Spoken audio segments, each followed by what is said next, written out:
Some explosive claims last night from our former FBI director, James Comey. Did you watch this interview? Did you guys watch it? Yeah, or you heard about it at least. So he went on ABC News to promote his forthcoming book, which is called A Higher Loyalty. In that book, he compares President Trump to a mob boss and takes swipes at Mr. Trump's character. Here's just a bit of what Mr. Comey told ABC's George Stephanopoulos last night. Our president must embody respect and adhere to the values that are at the core of this country, the most important being truth. This president is not able to do that. He is morally unfit to be president. Here to discuss it, Dan Goldman, a former assistant U.S. attorney from the Southern District of New York, and Amy Holmes, the co-host of PBS's In Principle, which is about to launch, right? We did. You did launch. Sorry, I got Friday. Yes, absolutely. Thank you for plugging it. Yes. Okay, so let's talk about Comey. I'll just tell you, I was shocked to hear excerpts from this book and to see him discussing Mr. Trump the way he was last night on ABC. I was shocked. I thought he'd keep his cards closer to the vest. Mr. Trump is still in office. He was his acting FBI director. To me, it's extraordinary to hear somebody in his position leave office and talk so openly about his former boss, who happens to be our president, like he did. But what do you think? Well, I think you're right. It is an extraordinary moment. And what clearly came out in the interview, and Jim Comey was the U.S. attorney of the Southern District of New York, where I worked for 10 years, and his reputation sort of precedes him as a man of incredible integrity, as a career law enforcement official who cares very deeply about this country. And what really came out is that he feels, I think, that our country is a little bit in crisis. And that was obvious in the way that he stressed so much his concern about the basic norm of truth in the Trump era. See, I get all that. I get all that. And I don't think it's going to come as big news to anybody that Trump's relationship with the truth is not exactly an adult one. However, the comments about Trump's orange skin and the under eye circles and the size of his hands, I mean, I expect that on cable news, where I spent 14 years. Right. I don't expect that from James Comey. Exactly, Megyn. Watching it last night, sometimes I didn't know if I was listening to the former FBI director or Carrie Bradshaw after a bad breakup. I mean, he tells a story about flying back after getting fired on the FBI private jet, sipping his red wine from a paper coffee cup. And I was like, I hear you, brother, but for me, it was Amtrak Northeast Regional. I mean, and a mallet to the head, exactly, over and over. Exactly. I didn't feel like I learned anything new or substantive. Yeah. I did learn the entire Comey family hates Donald Trump.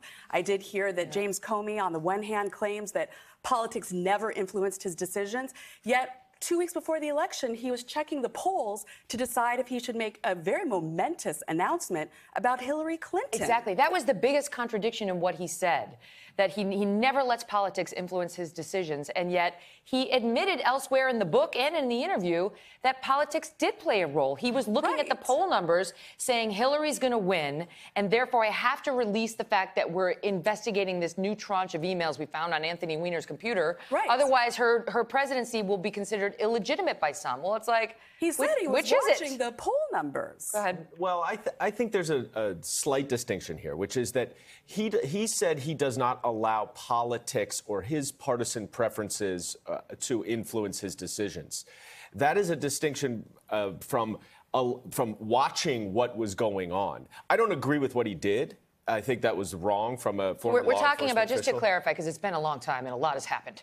We're talking about the fact, you remember 11 days before the election, Comey released the fact that they were reopening the email investigation into Hillary because of all these undisclosed, potentially classified documents that might still be out there on Anthony Weiner's computer. Remember, because he's married to Huma Abedin, who's Hillary's secretary.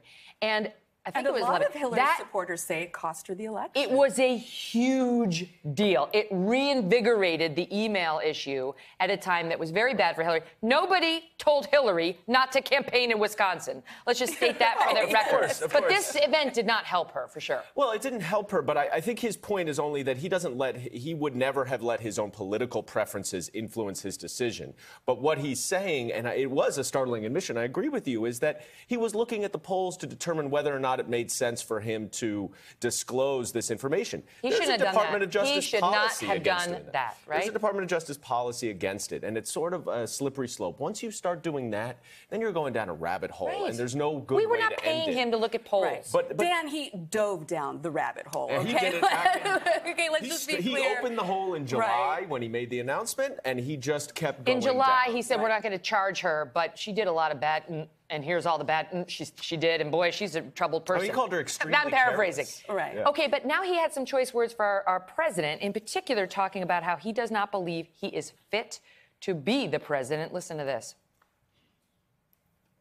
A person who sees moral equivalence in Charlottesville, who talks about and treats women like they're pieces of meat, who lies constantly about matters big and small and insists the American people believe it, that person's not fit to be president of the United States on moral ground.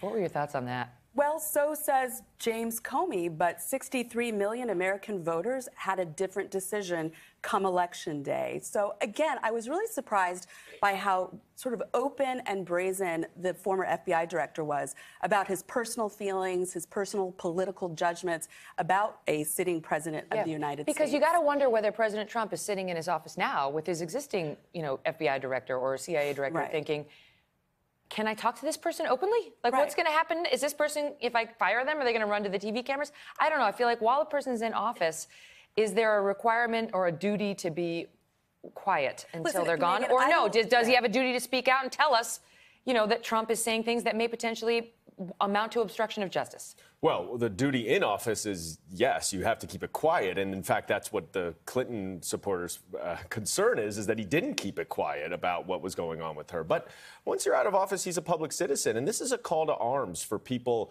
like Jim Comey who believe so deeply in our country and the institutions that our country is founded on. And he has somewhat of a pulpit that others don't. And he is using that pulpit to combat the bully pulpit. I have to tell you, I think if Comey thinks that he exposed an element of Trump's character that we hadn't already seen, he's wrong. It's ridiculous. And when he compared the president to a mob boss, Megyn, what I understood about the mob is once you're in, you're never out. Well, someone new seems to be leaving the administration every week. So that was like a silly comparison. But the question is whether they leave with their head it's still attached to their body. No bodies have been floating in the East River so far as we know. All right. And we'll leave it at that. All right. Thank you both. We'll be right back. Hello, Today fans. Thanks for checking out our YouTube channel. Subscribe by clicking that button down there and click on any of the videos over here to watch the latest interviews, show highlights, and digital exclusives.